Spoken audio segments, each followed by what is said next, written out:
on this map, you know, through those tunnels.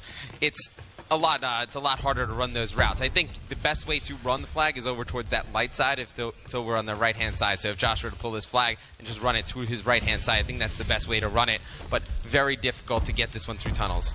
Well, here we go. Josh does have flag control very, very early on. He's relying on his teammates to start picking up some kills because Kivy has also pulled the opposing flag.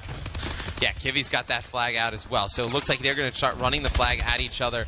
Josh going to fire some shots from behind, but he has a clean run at that flag. They're going to be able to score this one in, and that is a great start if you are an Epsilon fan. Josh able to put that one in right away. They're going to go up 1-0 here in the first half of the CTF. Still 4 minutes and 15 seconds left. That cap was extremely fast. Yeah, a lot of Fab just got shut down early on there, and with the respawn delay, it makes it extremely hard to actually defend the flag capture. Josh had an almost open route there. Some great slaying work from Epsilon once again. Yeah, and you know, it's Epsilon. They're going to be on the offensive again. Fab playing so back in their base, they're going to need to push out farther. You know, you see Cracks. He was the only one near the 50-yard line of the map. Everybody else is playing so defensive, and on CTF, that's not how you want to play. You end up getting, you know, caps just ran constantly on you if you're just going to play out of your base. Well, Fab are on the defense, and they are struggling so far on this capture the flag. Sure, it's only 1-0 towards Epsilon, but in terms of the slaying ability and the map positioning, it's just not looking good for the Germans. And one player has actually snuck by from Fab at the top of your screen. I believe that is going to be Gun Elite. So he's gotten all the way back. He's going to be able to pull a flag, and it looks like he's going to try and bring this one through tunnels. Got Mad Cat in front of him. Mad Cat's going to be able to stop him, and it looks like Josh, with another great flag run down the middle of the map, should have another cat for Epsilon. Yeah, nobody's going to be able to stop this, so that's going to go 2-0 to Epsilon. They're scoring about a flag a minute, and at this rate, we could be seeing a very high-scoring game. Well, you've had a phenomenal start from Mad Cat and Tommy. Tommy's going to start 8-3. Mad Cat 8-3 as well. Just great gameplay out of them, but no. Fab, they keep getting these flags, but there's nobody near to help. You see their one player Cracks. He's going to be running the flag down the light side of the map, so to speak. That's what they call that inner area right there. But he's no teammates in support. Nobody else near him to even try and help him get the flag out. And that's a phenomenal run by Tommy. I don't know if you saw it. He was down low and ended up jumping up back into light as players were chasing him. Swanee's going to win that one gunfight in the base, and Epsilon putting on a show here with a 3-0 lead already here in the first half of this CTF game. Oh yeah, really, really dominant, and that's a lot of flag captures in just 2 minutes 30. We can see just kill after kill going towards Epsilon, and it's just constant defensive work by Fab, and every time they are going to get overrun. But this is what happens, Rel, when you turtle your base. I mean, it's a lot easier to play defense being out further on the map, and it's going to sound weird to say that, and it's not really a great explanation, but you know, when you push out further on the map and then you die, you obviously go back and you respawn. You go back to your base. When you respawn, when you have played so far defensive, you don't have a chance to get a second wave of respawns of defense. So if you push out further up the map, let's say you die and they're on the offensive attack, you spawn back in your base and you'll have another chance to play defense. You turtle your base and you die, that's pretty much it. They have a free flag. So you want to play more towards the 50-yard line of the map. Absolutely. You know, sometimes aggression is the best form of defense. If you want to push out and try and make flag captures of your own, sometimes that is the best way to prevent your own flag captures going down. Like, Cracks is playing so much defense right now. You know, the flag is out on the right-hand side of the screen for Fab. They have nobody over there to help. There's one player in support, but that's not enough when you have all 4 players of Epsilon in the middle of the map focusing on that flag. And you know, Josh, he's going to be able to pull this flag again, and it looks like as long as they pick up this kill in front, he's going to have a fairly easy flag route down the middle of the map. He's actually got 2 players chasing him. They're going to take him out, but Epsilon should be able to trade these kills, and actually they do, and Tommy's going to be able to pick that flag up, keep running it, and go 4-0. I think Fab just playing way too defensive in this CTF for my liking. Yeah, and as I said before, it's pretty much a flag a minute now, so all things considered, we're probably going to see a 5-0 victory on this first half if Epsilon can keep up this aggression. And then on the second half, you're going to see if Fab's going to change their game. See, the scary part about this now is you played so defensive, and you've gone down by a lot. Now you can't afford to give up caps, but you need caps. So you have to get a little bit desperate and overextend. If you die on that overextension, you're 100% going to give up more caps. So it's really going to be very difficult for Fab to come back in this game. Okay, well, Tommy does get shut down with that flag pull. Josh was there to collect it, though, and continue the run. There are players that can stop this. Oh, who's it going to be? It's got to be up to Kivy. He's not going to be able to get it in time. He's going to get the kill, but not able to stop that flag run. And Kivy, he's going to be running this down that light side of the map, and he's going to be taken out by Tommy down low. So looks like Epsilon is going to take a 5-0 lead going into the second half. That is a massive lead to have going into the second half of a CTF. It's almost impossible to lose a game being up 5-0 in CTF. Yeah, and given the fact that they were able to make a 5-0 lead on the first half, you can only expect that they'll extend that on the second half as well. Fab are going to have to do something special to stay in this series. Remember, this is currently 2-1 in favor of Epsilon, and this is, of course, a best of 5. Right, we're talking that, it's very difficult to come back providing Epsilon doesn't get on the offensive and score any caps. If Epsilon gets on the offensive and plays like they did there, you expect them to at least get 1 or 2 flags in the second half. So realistically, Fab's probably going to have to hit 7 flags this half to really come out and pull this one out, and that's going to be difficult to do. Well, this is it, and we talked about overextending, which is certainly what Fab will most likely end up doing, and it will just open things up for Epsilon to go for the counter cap.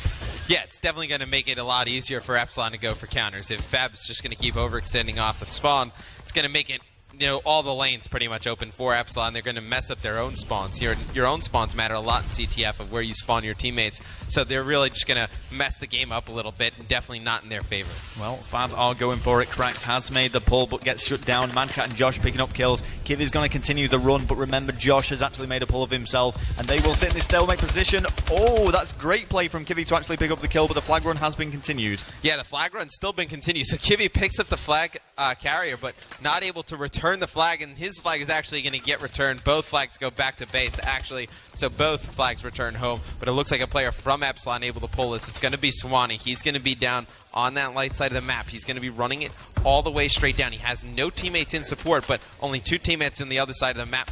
It's going to be Fabi, and they're going to be able to take those 2 kills, and they're going to return their own flag. Yeah, well, Kivi's made the pull now as well, and we've talked about the fact that Fab, they're going to have to do something special if they want to take this win, so they're throwing everything they've got at Epsilon now, and they're trying to make some pulls. This is looking quite good for Kivi. If he can just run this home, there is one player who might be able to stop this, but no, it does go in, and Fab answering back as quick as they can. Yes, Fab answers back very quickly, but now they're going to have to get another flag. It's going to be Krax. He's going to bring this one inside. He has no teammates to help. He's going to have to win one gun battle here in the middle, and he does. And he gets teammate support at the base. He wins that one. They should be able to put this one in as well. So 2 flags fairly quickly for Fab. This one could potentially get interesting. They need to keep playing at this pace, though. They have 1 player attacking the Epsilon base now. He's going to be taken out, but the other 3 need to work together mid-map. Yeah, that was excellent work from Krax. He had to make both of those kills, and he did so in great fashion. 5-2 now. Both the flags on this half going towards Fab. All 7 flags captured so far have come from this spawn.